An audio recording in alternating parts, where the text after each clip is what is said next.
Saludos, estimados estudiantes. Hoy vamos a concluir el examen físico regional completando el estudio del sistema osteoarticulomuscular. Ya avanzamos una primera parte de este tema con un video al final de la exposición que de manera general nos anticipa algunas maniobras que ahora vamos a conocer.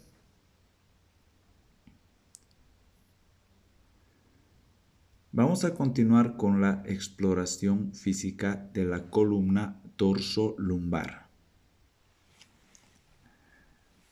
Debemos tomar en cuenta de que el hecho de que las primeras 9 costillas se articulen con las vértebras dorsales y el esternón impide el movimiento de flexo-extensión y casi la lateralización de las vértebras.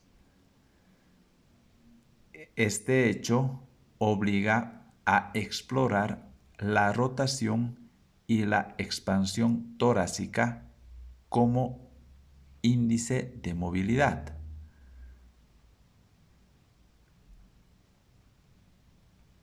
Este índice de movilidad vertebral dorsal va a ser máximo a la altura de D7 y D8. Las vértebras dorsales restantes, a las que se unen las costillas libres, tienen un movimiento aproximado, aunque menor al de las vértebras lumbares.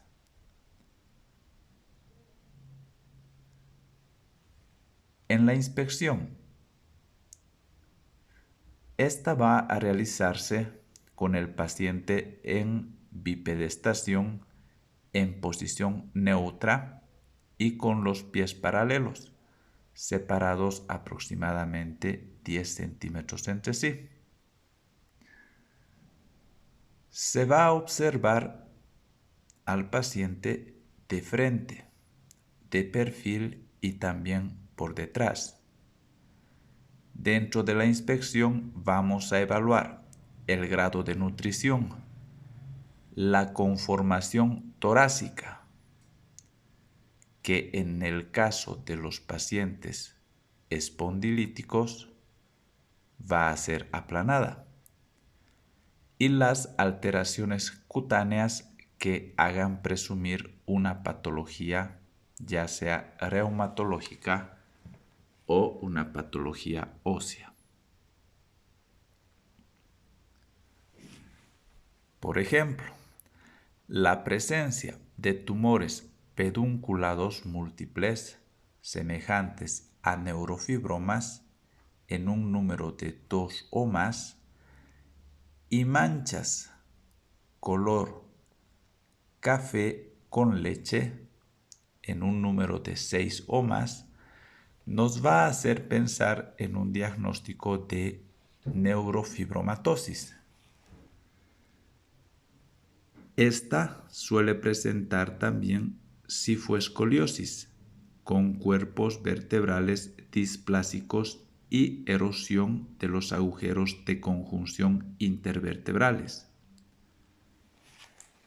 El hallazgo de hipertricosis localizada o de una almohadilla grasa en la región lumbar baja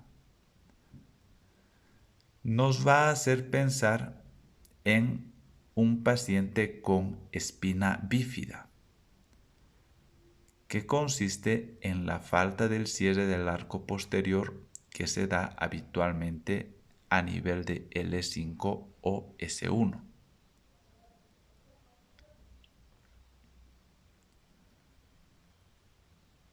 Se observará además la alineación de la columna.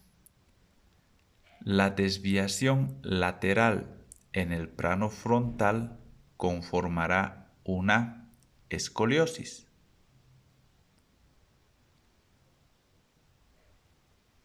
Que hará que la altura de los hombros sea desigual, si es que la escoliosis no está compensada. La escoliosis también provocará un descenso de la escápula de un lado y destacará el relieve de una cresta ilíaca. Los pliegues glúteos van a estar asimétricos y los triángulos de la talla van a ser diferentes.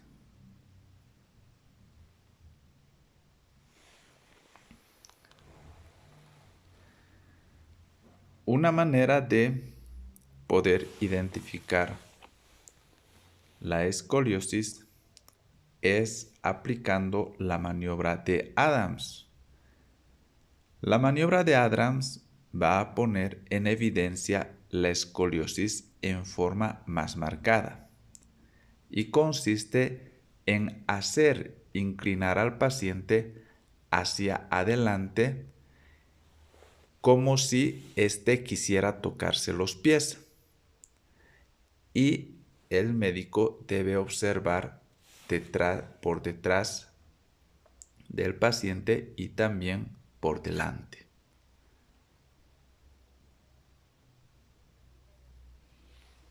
En relación a la escoliosis, esta puede ser no estructural, cuando esta escoliosis es antálgica por patología discal, postural, o también cuando es una escoliosis compensadora por acortamiento de un miembro inferior. La escoliosis también puede ser estructural. La escoliosis estructural va a ser de tipo idiopático o puede darse en casos de la poliomielitis o puede ser congénita. Escoliosis no estructural y escoliosis estructural.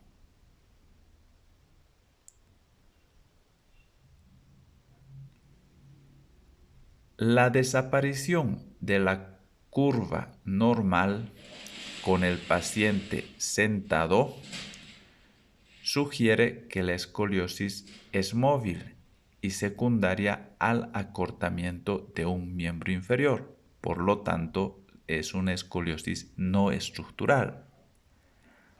Ahora, si persiste e incluso se acentúa cuando se inclina hacia adelante estando sentado, será una escoliosis estructural.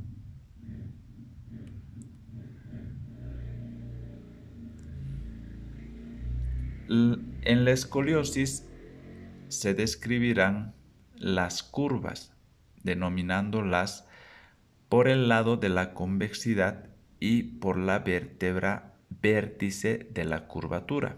Por ejemplo, escoliosis dorsal derecha.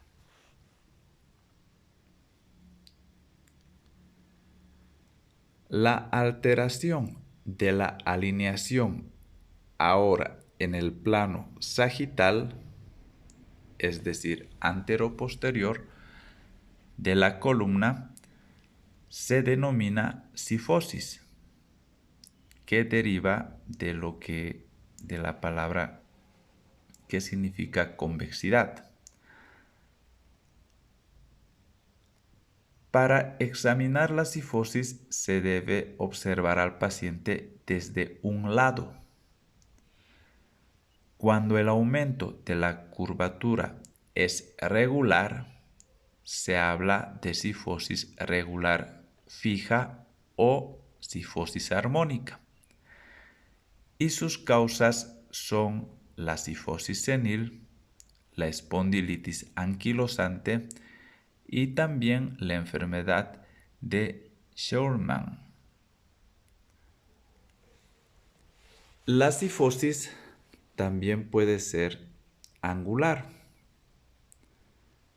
en la cual va a haber una prominencia anormal de una apófisis espinosa que va a dar el aspecto de una jiba.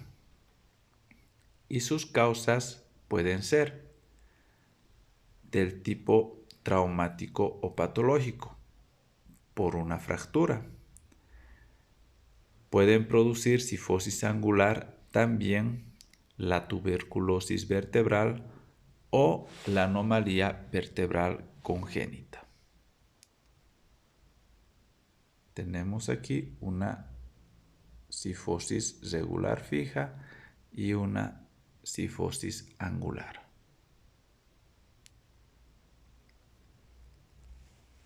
La curvatura normal a nivel lumbar se denomina lordosis y esta puede estar aumentada en forma secundaria a un incremento de la curvatura torácica o también a contractura en flexión de la cadera.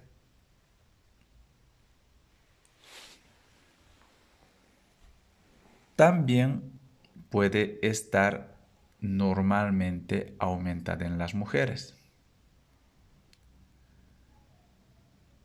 La curvatura lumbar normal, la lordosis, puede también sufrir disminución, como vemos en esta figura. Puede haber una disminución de la lordosis lumbar normal y se puede observar esto en pacientes con prolapso discal, en casos de espondilitis anquilosante, en la espondiloartrosis y en la espondilodicitis.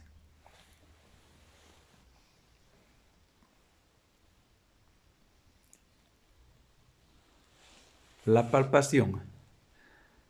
La palpación se realiza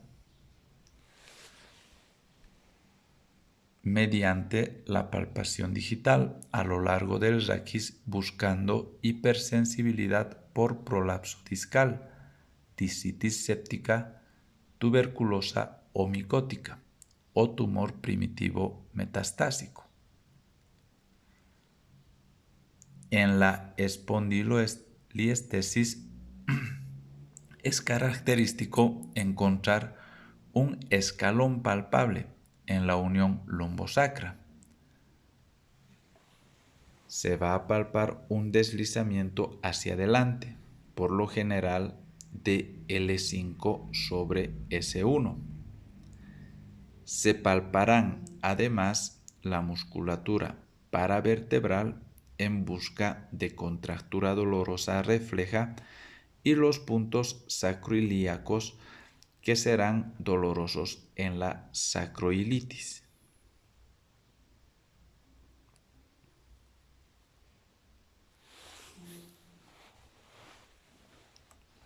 Vamos a ahora proceder a la exploración de la movilidad de la columna vertebral. A nivel de la columna dorsal, los movimientos son limitados por los motivos que mencionamos anteriormente. Los movimientos sobresalientes a este nivel son las rotaciones y el nivel máximo se va a encontrar en D7 y D8. Con el paciente sentado con las manos sobre la región cervical y los codos perpendiculares al eje del tronco, se va a explorar la rotación hacia ambos lados, alejando y aproximando los codos al eje del cuerpo.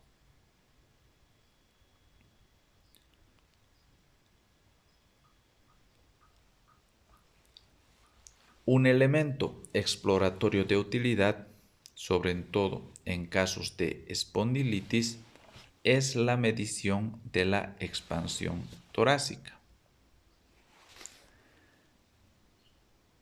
Consiste en, con una cinta métrica, rodear el tórax a la altura de la areola mamaria en el varón y a la altura de los surcos submamarios en la mujer, es decir, a la altura del cuarto espacio intercostal.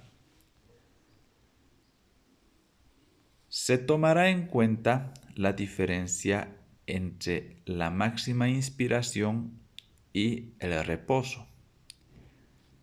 Esta diferencia, si es inferior a 2.5 centímetros, se puede afirmar que está reducida, y esto es característico de la espondiloartropatía.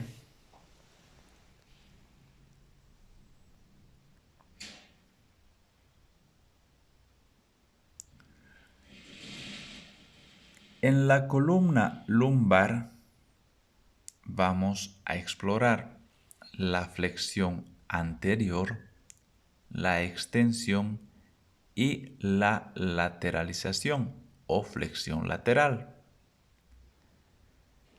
Dentro de la exploración de la flexión anterior,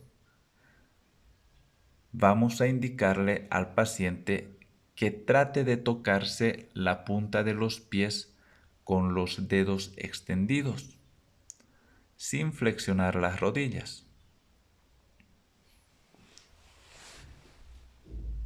Tras esta maniobra debemos observar si la lordosis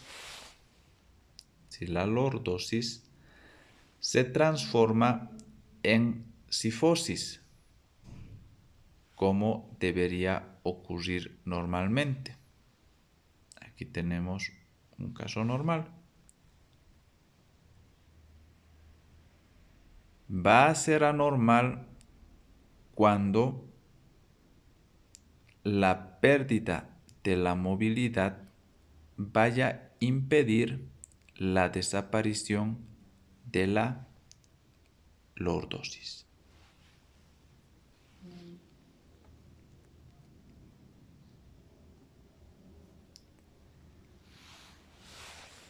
Vamos a también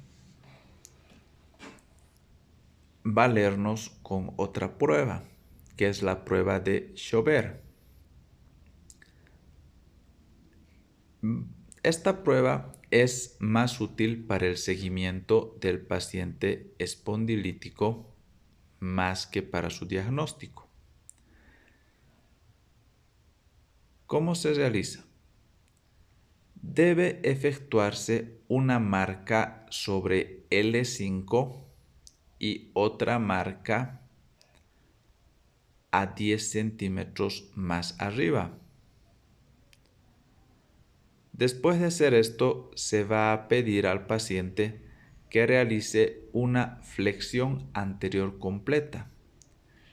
Y en esa posición vamos a medir la distancia entre las marcas.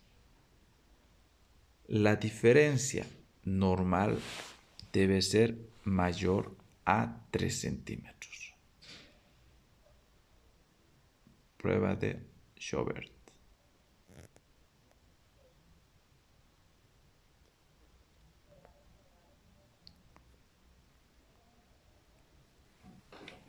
Extensión. Vamos a evaluar la extensión de la columna lumbar. Debemos indicar de que evaluar la extensión es un tanto difícil y la misma debe ser de aproximadamente 30 grados.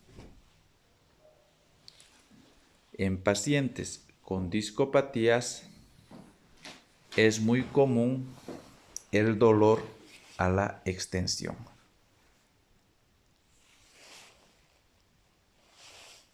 Vamos a evaluar ahora la lateralización.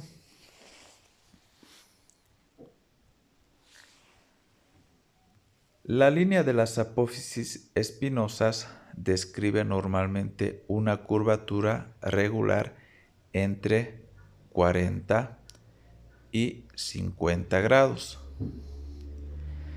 Es importante recordar que en la espondilitis van a estar afectados todos los movimientos. En cambio, en las lumbalgias o las lumbociatalgias solo van a estar afectados uno o dos de estos movimientos.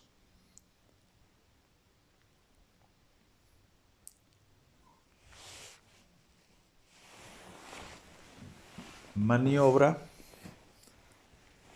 de Goldthwait. Esta maniobra se realiza generalmente para la detección de la lumbalgia, para la cual es muy sensible. Se realiza con el paciente en decúbito dorsal. Se eleva la pierna con la rodilla extendida, mientras se coloca la otra mano del médico en la región lumbar con el fin de detectar el instante en que la columna comienza a moverse. La aparición de dolor lumbar bajo en este momento nos va a indicar compromiso de la columna lumbar. Debemos tomar en cuenta de que esta maniobra solo es válida si el paciente se halla libre de dolor a la exploración a nivel de las caderas y las articulaciones sacroiliacas.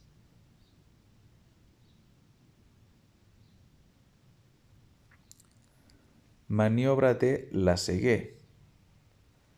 Esta maniobra es empleada para valorar el compromiso de los nervios raquídeos que forman parte del nervio ciático. Se realiza con el paciente en decúbito dorsal. Se eleva el miembro inferior tomándolo desde el talón con la rodilla en extensión.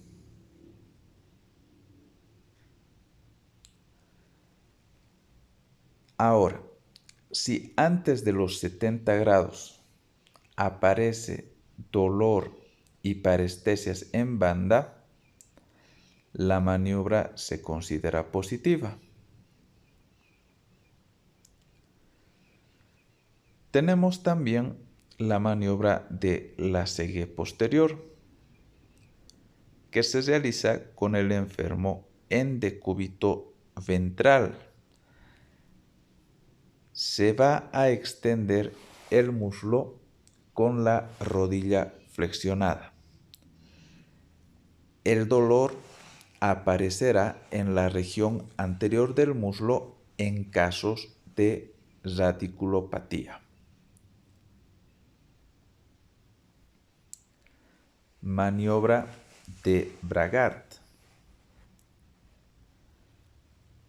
Después de efectuar la maniobra de Lasseguet, si esta es positiva, podemos complementar con la maniobra de Bragard, que consiste en descender levemente la pierna hasta que desaparece el dolor. Una vez que desaparece el dolor, nosotros vamos a realizar una fuerte dorsiflexión del pie y con ello vamos a buscar reaparición del dolor.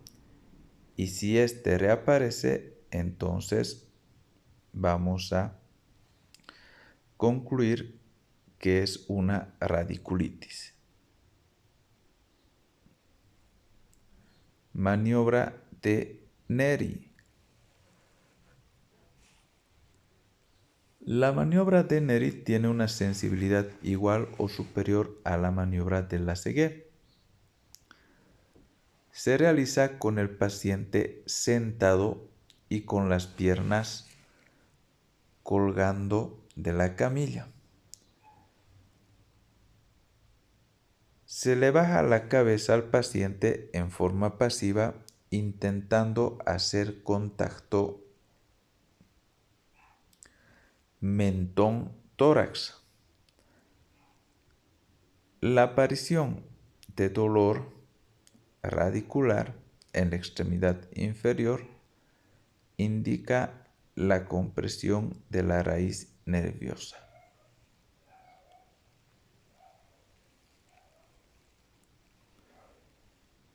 Maniobra de Neri reforzada. Si en la anterior prueba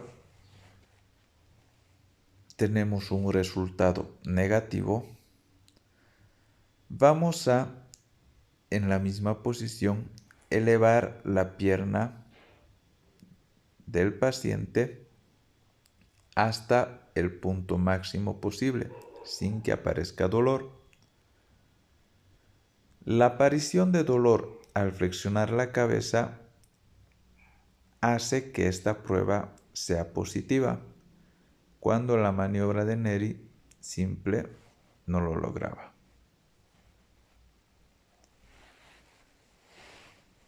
En las radiculopatías de la región lumbar, las maniobras que aumentan la presión intratecal, como por ejemplo la maniobra de Valsalva y la de Nash-Jones, son también positivas.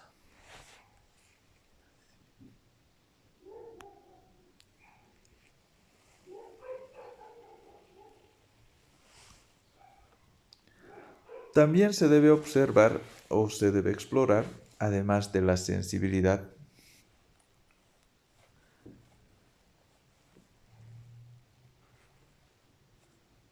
se debe explorar de manera topográfica en cuanto a la sensibilidad radicular. Por ejemplo, L5 corresponde al lado interno del pie y S1 al lado externo del dorso del pie. Y también debemos explorar la fuerza muscular. En el compromiso L5 existe debilidad en la dorsiflexión. De manera similar, se explora la flexión plantar para detectar compromiso S1.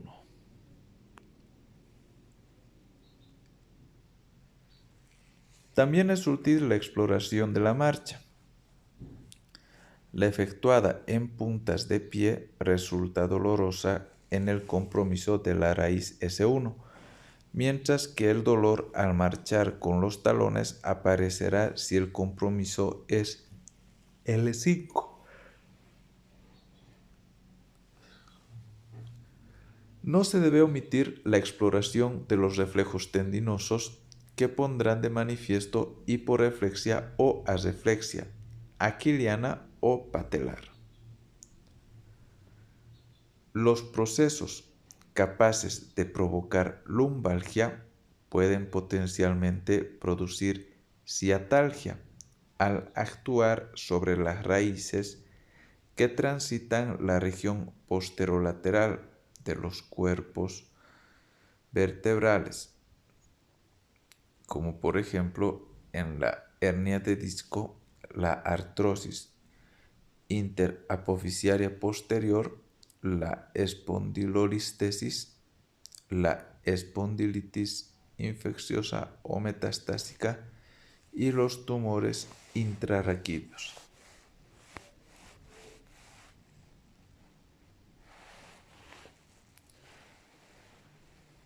Finalmente, vamos a realizar una orientación diagnóstica ante un paciente con lumbalgia. En casos de discopatía, por ejemplo, hernia de disco, este va a tener un inicio brusco, generalmente después de un esfuerzo físico. El paciente va a adoptar posición antálgica y va a haber irradiación hacia el miembro inferior.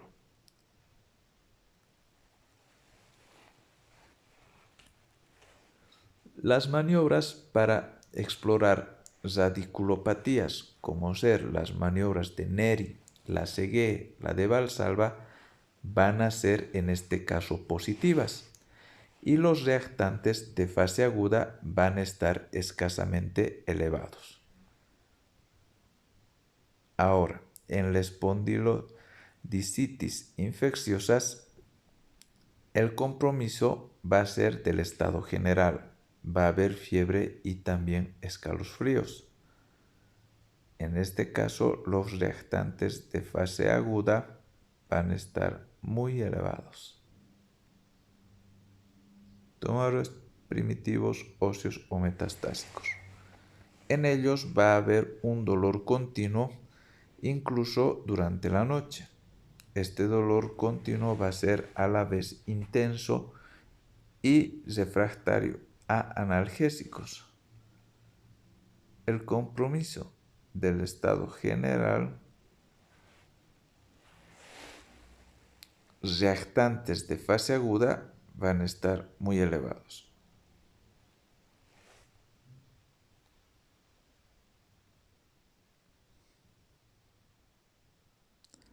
Aplastamiento vertebral por osteoporosis. Va a haber dolor variable que cede y disminuye con el reposo. En estos pacientes va a haber también antecedente de traumatismo. En la radiología vamos a apreciar una osteopenia, pero no va a haber elevación de los reactantes de fase aguda.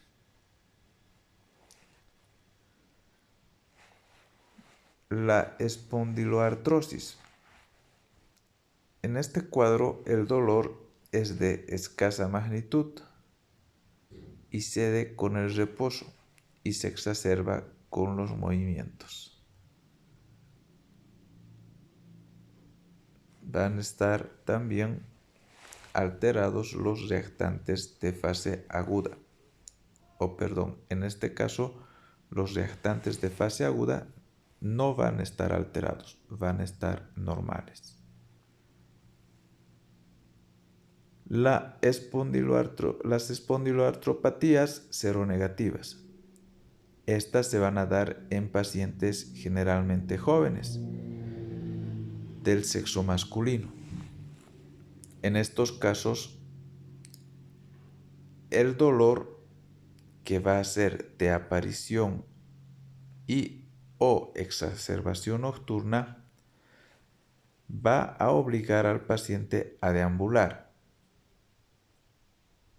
Va a tener también rigidez lumbar y entesitis,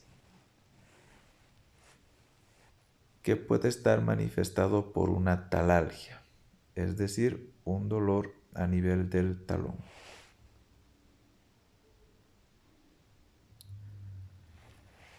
Bueno, con esto terminamos la exploración física regional